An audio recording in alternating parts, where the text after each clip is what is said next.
He said he's got 99% of the chip market. I don't know. That's not easy to beat. But what a job you've done. Thank you. We are proud to have you in our country. You know that. Thank you for the investment. TSMC is investing $200 billion, and with this trip, we're adding over $1 trillion more in terms of investment into our country and buying our products. And, you know, nobody makes military equipment like us.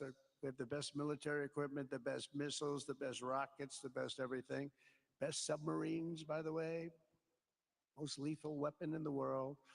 In addition to purchases of $142 billion of American-made military equipment by our great Saudi partners, the largest ever.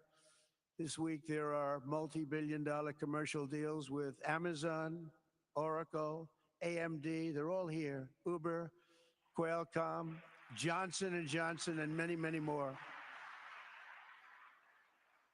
So I want to congratulate everybody. So many great business executives, many of you, most of you I know. And they're coming in, you know, about a month ago. They weren't that happy when they saw me. And now they're saying, sir, you're doing a great job. Thank you very much. It's amazing what a rising market will do. Oh, it's going to get a lot higher. In fact, I told people 5 weeks ago, this is a great time to buy. I got criticized for that. Now they don't criticize me anymore. People should have listened. But it's going to go a lot higher. You see, we've never had anything like this happen. It's an explosion of investment and jobs, and great companies are coming in. Never seen anything like it. There's no better place to make a future or make a fortune, do anything, frankly, than what we have in the United States of America under a certain President, Donald J. Trump. I have the right attitude. I have the same attitude that the people in the front row, second row, third row have. As you get back, perhaps they start to wane a little bit in terms of their view. But they understand, and we're doing what a lot of smart people would do. And we're not necessarily being politically correct. You saw what we did yesterday with healthcare. We've cut our healthcare by 50 to 90%. You're going to see drugs and pharmaceuticals come down at numbers that nobody has ever seen. And drugs, pharmaceuticals, we think will be dropping. And it will be a redistribution of costs with other nations, which really took advantage of a very nice group of people that ran our country. But not only is this a time of incredible excitement in the United States, it's also an exhilarating period right here in the Arabian Peninsula. Beautiful place, by the way, beautiful place. Exactly, thank you. Exactly 8 years ago this month, I stood in this very room and look forward to a future in which the nations of this region would drive the forces of terrorism and extremism, drive them right out of existence, and take your place among the proudest, most prosperous, most successful nations anywhere in the world as leaders of a modern and rising Middle East. So exciting, so exciting. Mohammed, do you sleep at night? How do you sleep? Huh? Just thinking.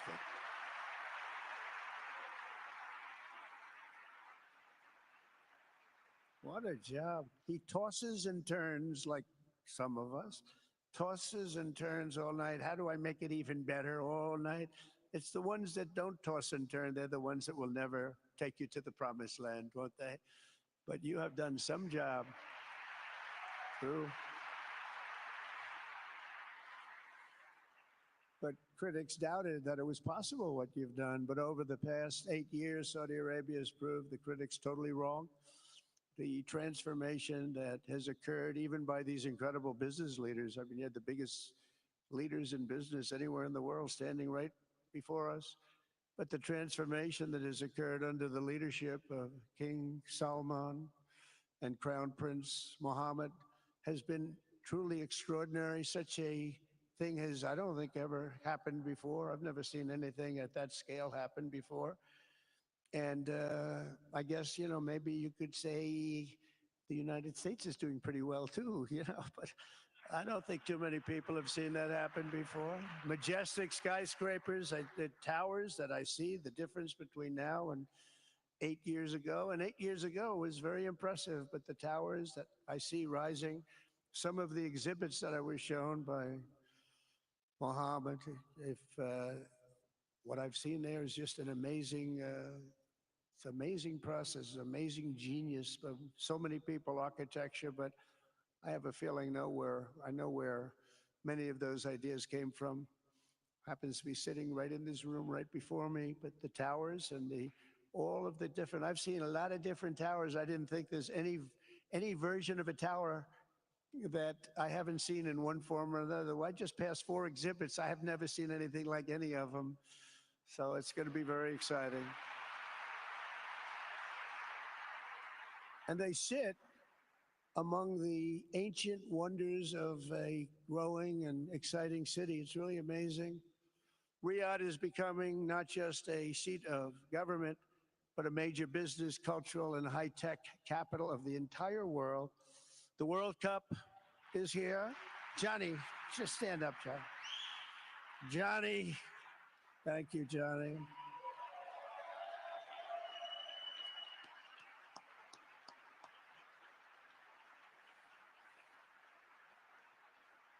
Great job, Johnny, great job. But the World Cup and the World Expo will soon be coming here, just like the World Cup is coming to the United States. It's going to be really exciting next year.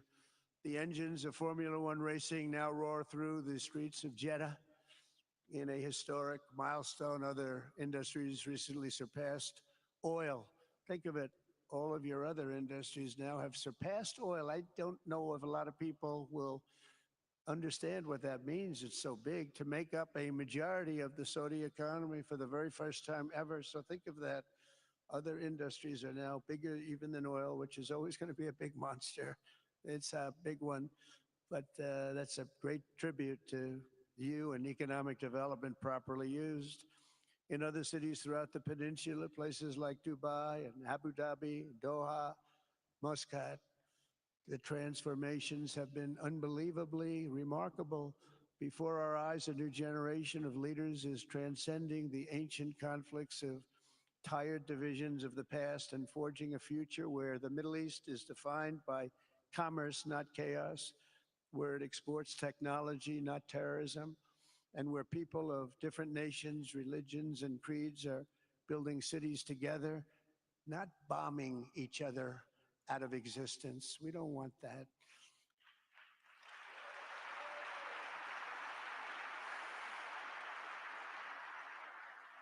And it's crucial for the wider world to note this great transformation has not come from Western interventionists or flying people in beautiful planes giving you lectures on how to live and how to govern your own affairs. No, the gleaming marvels of Riyadh and Abu Dhabi were not created by the so-called nation builders, neocons, or liberal nonprofits like those who spent trillions and trillions of dollars failing to develop Kabul, Baghdad, so many other cities. Instead, the birth of a modern Middle East has been brought by the people of the region themselves, the people that are right here, the people that have lived here all their lives, developing your own sovereign countries, pursuing your own unique visions and charting your own destinies in your own way. It's really incredible what you've done. In the end, the so-called nation builders wrecked far more nations than they built, and the interventionists were intervening in complex societies that they did not even understand themselves. They told you how to do it, but they had no idea how to do it themselves. Peace, prosperity, and progress ultimately came not from a radical rejection of your heritage, but rather from embracing your national traditions and embracing that same heritage that you love so dearly.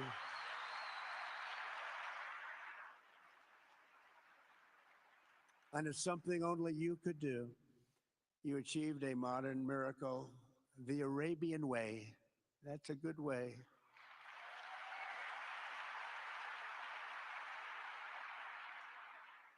Today, the Gulf nations have shown this entire region a path towards safe and orderly societies with improving quality of life, flourishing economic growth, expanding personal freedoms, and increasing responsibilities on the world stage. After so many decades of conflict, finally it is within our grasp to reach the future that generations before us could only dream about, a land of peace, safety, harmony, opportunity, innovation, and achievement right here in the Middle East. So beautiful. It's such a beautiful thing that's happening. I guess, the people that are here can't even really appreciate it because you see it happening, and it's when you come to a place that you haven't seen in 5 years or 10 years or 20 years that it's even more incredible. When I left office just over 4 years ago, that future seemed almost impossible. What you've done. Together we had obliterated the killers of ISIS. We wiped them out, terminated its founder and leader, al-Baghdadi. We had healed the divide in the Gulf Cooperation Council. It's a very big deal. And united the nations of the region to stand against the enemies of all civilization. We'd imposed unprecedented sanctions on Iran and starved the regime of resources to fund terror. They were unable to fund anything because they had no money left. They had no money. But the new administration came in and let them have a lot of money, and you saw what happened. It was not money well spent. And with the historic Abraham Accords that we're so proud of, all the momentum was aimed at peace, and it aimed very successfully. It's been an amazing thing, the Abraham Accords, and it's my fervent hope, wish, and even my dream that Saudi Arabia, a place I have such respect for, especially over the last fairly short period of time, what you've been able to do, but we'll soon be joining the Abraham Accords. I think it'll be a tremendous tribute to your country, and it will be something that's really going to be very important for the future of the Middle East. I took a risk in doing them, and they've been an absolute bonanza for the countries that have joined. The Biden administration did nothing for 4 years. We would have had it filled out. But it will be a special day in the Middle East with the whole world watching when Saudi Arabia joins us. And you'll be greatly honoring me, and you'll be greatly honoring all of those people that have fought so hard for the Middle East. And I really think it's going to be something special. But you'll do it in your own time, and that's what I want, and that's what you want, and that's the way it's going to be. When I left office, the only thing still standing between this region and its unbelievable potential was a small group of rogue actors and violent thugs seeking constantly to drag the Middle East backward and into havoc, mayhem, and indeed into war. Unfortunately, instead of confronting these destructive forces, the last U.S. administration chose to enrich them and empower them and give them billions and billions of dollars. The Biden administration, the worst administration in the history of our country, by the way, spurned our most trusted and longstanding Gulf partners, and I can say partners worldwide, one of our great, great partners, no matter who we look to. And we have great partners in the world, but we have none stronger and nobody like the gentleman that's right before me. He's your greatest representative, greatest representative.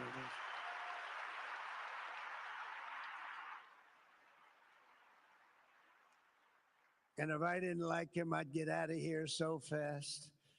You know that, don't you? He knows me well. I do. I like him a lot. I like him too much. That's why we give so much, Too much. I like you too much. Great guy. They lifted sanctions on Iran in exchange for getting nothing, and sent the regime tens of billions of dollars to fund terror and death all over the world. And they laughed at him. They laughed at our leader. And they're still laughing at our leader. They thought him a fool. And they made nothing but trouble ever since, including the funding of October 7th, one of the worst days ever in the history of the Middle East. Horrible day. Biden removed the Houthis from the list of foreign terrorist organizations, even while missiles and drones were being launched right here at your beautiful city of Riyadh, and launched at ships if they happened to be sailing in the wrong location. The Biden administration's extreme weakness and gross incompetence derailed progress toward peace, destabilized the region, and put at risk everything we had worked so hard to build together. And when you think of the great achievements that you've made, to do it in light of a pretty hostile administration, an administration that was not a believer, uh, it makes your achievements even greater. Makes them even greater. You know that. But in a few short months since taking office, we have achieved the swift return of American strength at home and abroad, now working with the vast majority of people in this region who seek stability and calm. Our task is to unify against the few agents of chaos and terror that are left and that are holding hostage the dreams of millions and millions of great people. The biggest and most destructive of these forces is the regime in Iran, which has caused unthinkable suffering in Syria, Lebanon, Gaza, Iraq, Yemen, and beyond.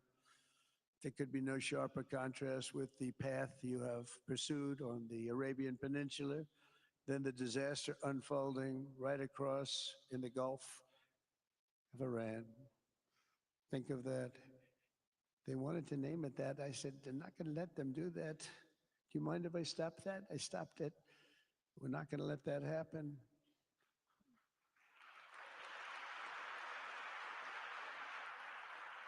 While you have been constructing the world's tallest skyscrapers in Jeddah and Dubai, Tehran's 1979 landmarks are collapsing into rubble and dust. They had it going for a little while under a much different system, but those buildings are largely falling apart, falling down, while you're building some of the world's biggest and most incredible infrastructure projects. Buildings, all sorts of things you're building that nobody's ever even seen before. Iran's decades of neglect and mismanagement have left the country plagued by rolling blackouts lasting for hours a day. All the time you hear about it. While your skill has turned dry deserts into fertile farmland, Iran's leaders have managed to turn green farmland into dry deserts as their corrupt water mafia, it's called it the water mafia, causes droughts and empty riverbeds. They get rich, but they don't let the people have any of it. And then, of course, there's the key difference at the root of it all. While the Arab states have focused on becoming pillars of regional stability and world commerce, Iran's leaders have focused on stealing their people's wealth to fund terror and bloodshed abroad.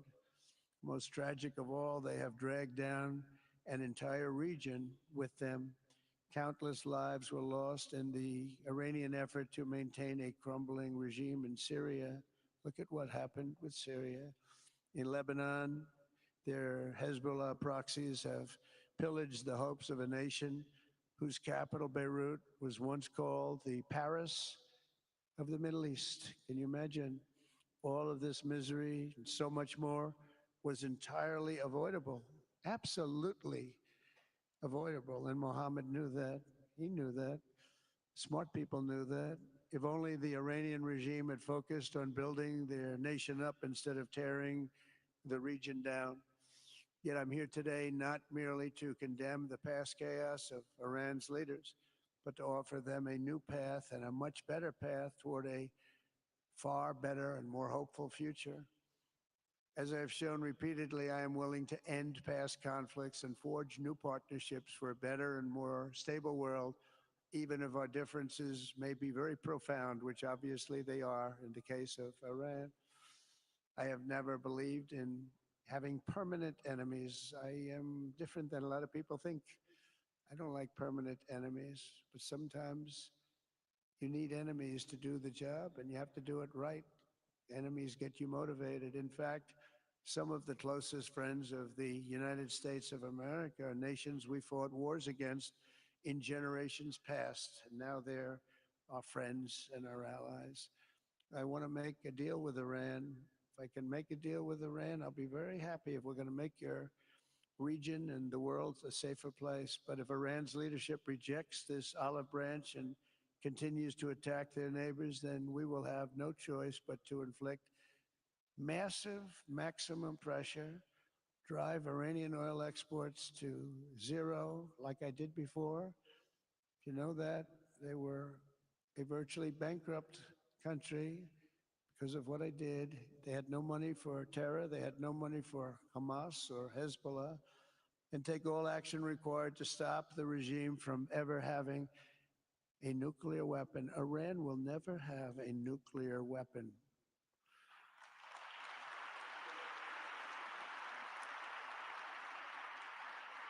But with that said, Iran can have a much brighter future, but will never allow America and its allies to be threatened with terrorism or nuclear attack. The choice is theirs to make. We really want them to be a successful country. We want them to be a wonderful, safe, great country. But they cannot have a nuclear weapon. This is an offer that will not last forever. The time is right now for them to choose. Right now, we don't have a lot of time to wait. Things are happening at a very fast pace. They're happening right here. They're happening at a very fast pace. So they have to make their move right now, one way or the other. Make your move. As I said in my inaugural address, my greatest hope is to be a peacemaker and to be a unifier. I don't like war. We have the greatest military, by the way, in the history of the world. You know, I rebuilt our military in my first 4 years and rebuilt it into the most powerful military there is. And you saw that when I knocked out ISIS in 3 weeks. People said it would take 4 years, 5 years. I did it. We did it in 3 weeks. Just days ago, my administration successfully brokered a historic ceasefire to stop the escalating violence between India and Pakistan. And I used trade to a large extent to do it. I said, fellas, come on, let's make a deal. Let's do some trading. Let's not trade nuclear missiles. Let's trade the things that you make so beautifully. And they both have very powerful leaders, very strong leaders, good leaders, smart leaders. And it all stopped. Hopefully it'll remain that way, but it all stopped. I was very proud of Marco Rubio and all of the people that worked so hard. Marco, stand up. What a great job you did on that. Thank you, J.D. Vance, Marco. The whole group worked with you, but it was a great job. And I think they're actually getting along. Maybe we can even get them together a little bit, Marco, where they go out and have a nice dinner together. Wouldn't that be nice? But we've come a long way, and it's could be, you know, millions of people could have died from that conflict that started off small and was getting bigger and bigger and bigger by the day.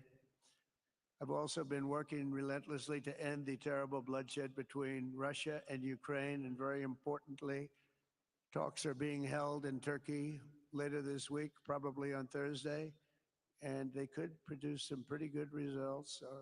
Our people are going to be going there. Marco's going to be going there. Others are going to be going, and we'll see if we can get it done. 5,000 people, young people for the most part, soldiers from Ukraine, soldiers from Russia. They're not from here and they're not from the United States, but they're souls. They're souls. I think usually, mostly they're young, beautiful souls that left their parents waving goodbye, left their brothers and sisters. Goodbye, I'll see you soon. And they got blown to pieces. 5,000 on average a week are dying. And people are dying elsewhere in the region, but tremendous numbers like we haven't seen since World War II are dying. And I want to stop it. I want to stop it. It's a horrible war. Would have never happened if I were president.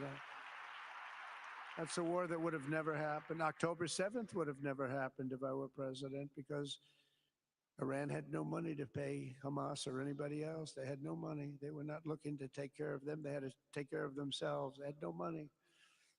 We stopped their oil effectively with the embargoes and sanctions.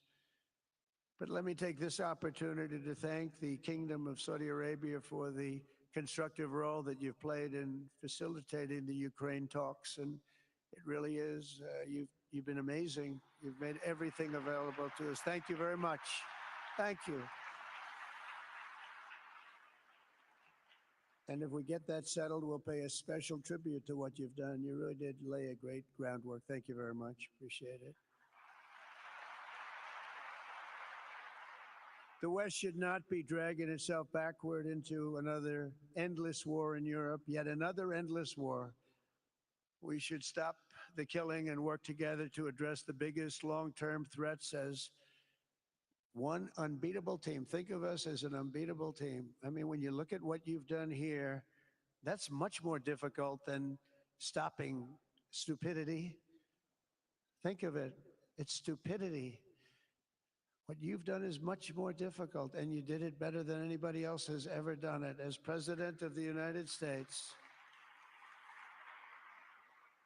my preference will always be for peace and partnership whenever those outcomes can be achieved. Always. It's always going to be that way. Only a fool would think otherwise.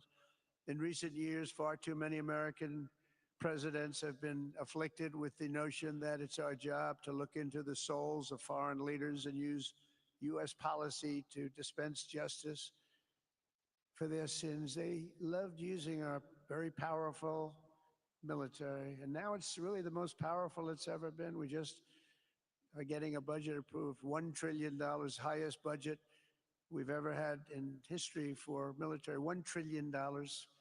And we're getting the greatest missiles, the greatest weapons. And, you know, I hate to do it, but you have to do it because we believe in peace through strength. You have to have the strength, otherwise bad things could happen. But hopefully we'll never have to use any of those weapons. Seems to be an awfully big waste of money if you're never going to use them, but hopefully we'll never have to use them because the destructive power of some of those weapons are like nobody's seen before. I believe it is God's job to sit in judgment, my job to defend America and to promote the fundamental interest of stability, prosperity, and peace. That's what I really want to do. I will never hesitate to wield American power if it's necessary to defend the United States or to help defend our allies.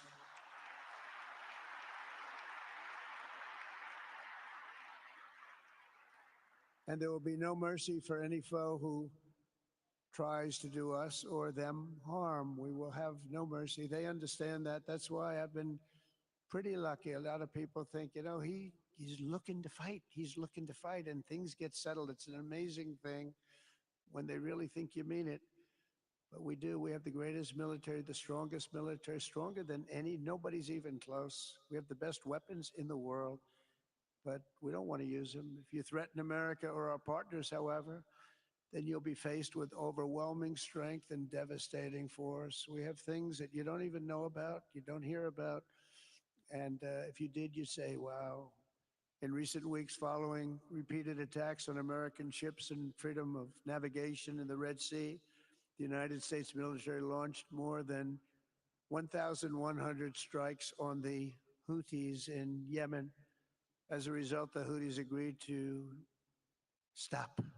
They said, we don't want this anymore. It's the first time you've heard that from them, too. They're tough. They're fighters. But just days ago, we were asked to cease targeting commercial. They were not going to be targeting commercial ships in any way, shape, or form, anything American. And they were very happy that we stopped. But we had 52 days of thunder and lightning like they've never seen before. This was a swift, ferocious, decisive, and extremely successful use of military force. Not that we wanted to do it, but they were shooting down ships. They were shooting at you. They were shooting at Saudi Arabia. We don't want them shooting at Saudi Arabia if that's okay. So we hit them hard. We got what we came for, and then we got out. Since January 20th, the U.S. military has terminated 83 terrorist leaders operating across Iraq, Syria, and Somalia, including ISIS's #2 global leader. You read about that just recently. With the help of Pakistan, we apprehended the ISIS terrorists responsible for the attack on 13 American service members at Abbey Gate, that horrible, horrible disaster during this Afghanistan withdrawal. You know, that's another thing that we don't even think about so much anymore. 13 died, but 42 were horribly wounded. But hundreds of people died overall, because I count the people on the other side. Hundreds of people just grossly incompetent. It's probably why Putin decided to go into Ukraine, something he never would have done if I were president. But we wouldn't have had the problems of October 7th if I were president. We wouldn't have had Ukraine, Russia if I were president. We wouldn't have had Abbeygate because there wouldn't have been any reason we were getting out, but we were getting out with dignity and with strength and power. But the way they got out was not good. I think it was the most embarrassing moment in the history of our country. And we've been working tirelessly to bring back all hostages held by Hamas. We brought back a lot already, but we're bringing back more. This weekend, we successfully negotiated the release of the last American hostage, Edan Alexander. Just came out a few hours ago, and we continue to work to get that war ended as quickly as possible. It's a horrible thing that's taking place. All civilized people must condemn the October 7th atrocities against Israel, which would never have happened again if you had probably a different president, but definitely if you had me as president. The people of Gaza deserve a much better future, but that will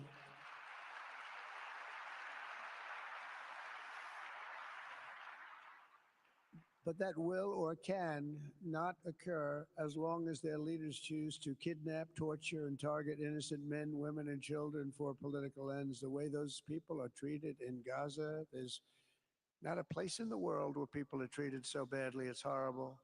After years of suffering, two of the nations most ravaged by terror are finally beginning to end their long nightmares under the new generation of leaders. In Lebanon, where a friend of mine has just become the ambassador. He's going to be great. I said, you know, that could be a very dangerous job. He said, I was born there. I'm Lebanese. I love that country. I said, but it's very dangerous. You know, this is a friend of mine from New York. I said, but it's very dangerous. Are you sure you want to do it? I never thought of him as being a warrior, but he is a warrior. He loves his country. He said, if I'm injured or die, I'm dying for a country that I love. He grew up there. It's horrible what's happened in Lebanon, but you have a great ambassador, I can tell you that. In Lebanon, which has been endlessly victimized by Hezbollah and their sponsor, Iran, a new president and prime minister have brought the first real chance in decades for a more productive partnership with the United States. And we're going to work with their new ambassador and everybody else, Marco, and we're going to see if we can really help them out and let them get over that very high grid that they're going to have to get over. My administration stands ready to help Lebanon create a future of economic development and peace with its neighbors. They have tremendous people in Lebanon, doctors, lawyers, great professional people. I hear it so many times. Likewise, in Syria, which has seen so much misery and death, there is a new government that will hopefully succeed in stabilizing the country and keeping peace. That's what we want to see in Syria. They've had their share of travesty, war, killing, many years. That's why my administration has already taken the first steps toward restoring normal relations between the United States and Syria for the first time in more than a decade.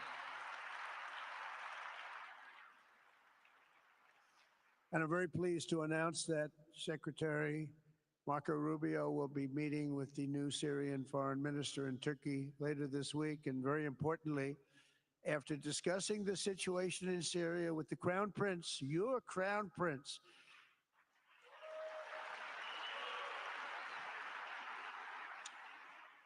and also with President Erdogan of Turkey, who called me the other day and asked for a very similar thing, among others, and friends of mine, people that I have a lot of respect for in the Middle East. I will be ordering the cessation of sanctions against Syria in order to give them a chance at greatness.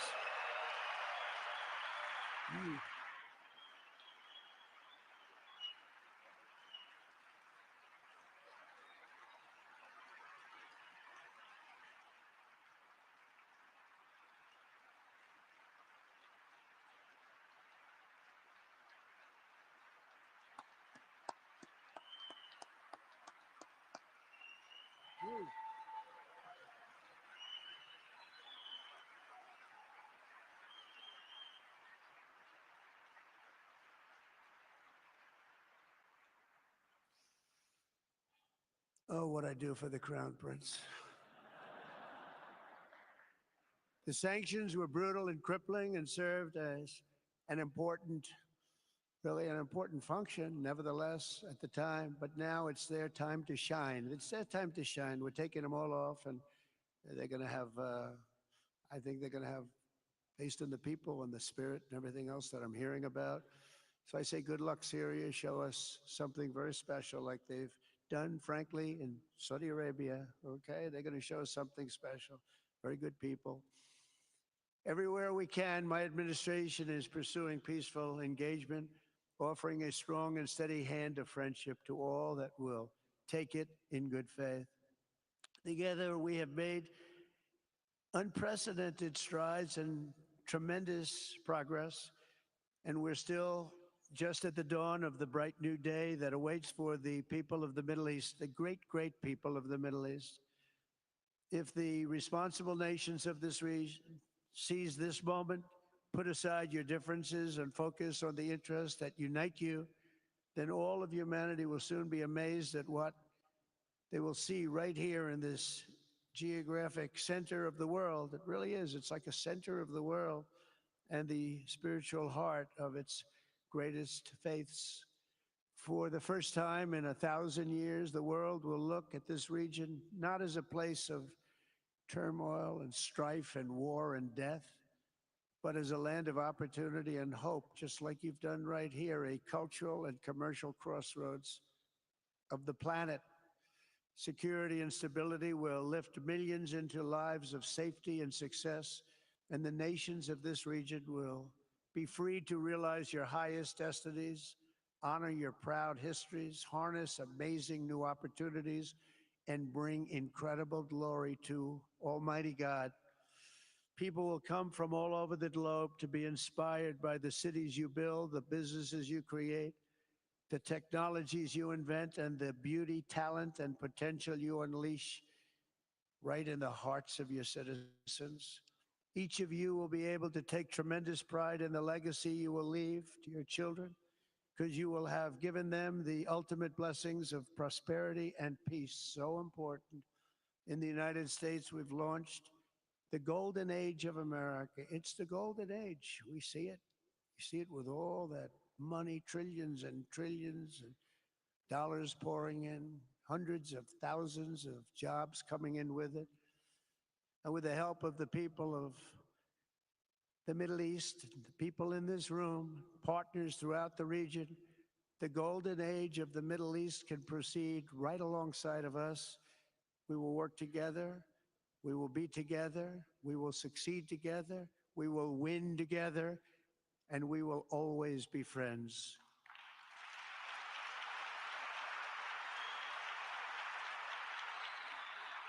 Thank you.